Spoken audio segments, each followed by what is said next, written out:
நம்மளை பற்றி நிறைய சில வதந்திகள் என்னதான் இந்த விஜயை பண்ணலாம் அப்படின்னு நினைக்கும் போது தான் இந்த நியூஸ் எல்லாம் கேட்டு நீங்கள் கொஞ்சம் கன்ஃபியூஸ் ஆயிருப்பீங்க. நாம் அரசியலுக்கு வந்ததுலேருந்தே நம்மளை பற்றி நிறையா சில வதந்திகள் எல்லாமே சொல்லிக்கிட்டு இருக்காங்க இல்லையா?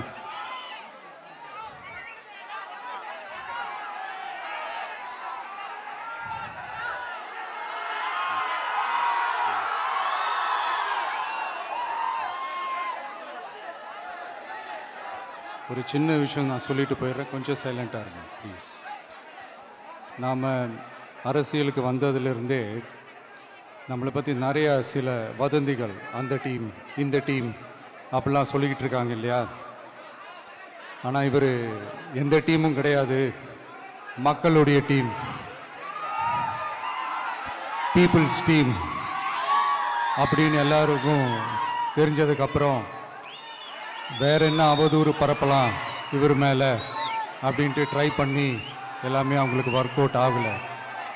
ஸோ கடைசியில் என்னதான் இந்த விஜயை பண்ணலாம் அப்படின்னு நினைக்கும் போது தான் இந்த கூட்டணி அந்த கூட்டணிலாம் சேர போகிறாரு அப்படின்ட்டு ஒரு பொய்யான ஒரு பிரச்சாரத்தை பண்ணிக்கிட்டு இருந்தாங்க. இந்த நியூஸ் எல்லாம் கேட்டு நீங்கள் கொஞ்சம் கன்ஃபியூஸ் ஆயிருப்பீங்க. அதனால் இங்கே மறுபடியும் ஓப்பனாக தெளிவாக ஒரு விஷயத்தை நான் சொல்கிறேன்.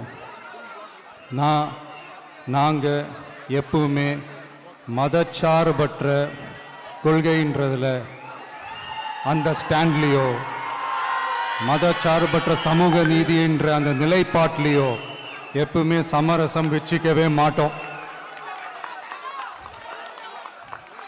நம்மளுடைய தலைமையில தான் ஆட்சி அப்படின்றதுல எப்பவுமே உறுதியாக இருக்கிறோம்.